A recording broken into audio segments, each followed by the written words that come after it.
Welcome to mini vlog. ఈరోజు మన mini వ్లాగ్లో ఫటాఫట్ దనాదన్గా పల్లి పట్టి నువ్వుల చిక్కీని ఎలా చేయాలో ఈరోజు మన వీడియోలో షార్ట్ అండ్ స్వీట్గా చూసేద్దాం.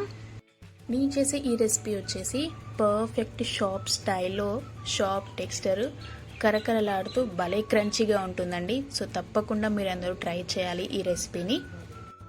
నేను చెప్పే చిన్న చిన్న టిప్స్ అండ్ కొలతలు ఫాలో అవుతేనే మీకు కరకరలాడుతూ క్రంచీగా షాప్లో కొన్న తీరులా మీకు పల్లి పట్టి అనేది ఇంట్లోనే చక్కగా కరకరలాడుతూ చేసుకోవచ్చండి. సో ఈ వీడియోని ఎక్కడ కూడా స్కిప్ చేయకుండా ఫస్ట్ నుంచి లాస్ట్ వరకు తప్పకుండా చూడండి. అండ్ చూసి మీకు ఎలా వచ్చిందో కూడా నా కామెంట్ సెక్షన్లో కామెంట్ చేయండి.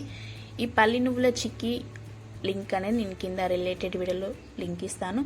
సో వెళ్ళి ఫుల్ వీడియో చెక్అవుట్ చేసి మీకు ఎలా వచ్చిందో కూడా నాకు కామెంట్ చేయండి. ఇలాంటి మరిన్ని కొత్త రెసిపీస్ కావాలంటే ప్రియాస్ కిచెన్ ఛానల్ని సబ్స్క్రైబ్ చేయండి. Please subscribe.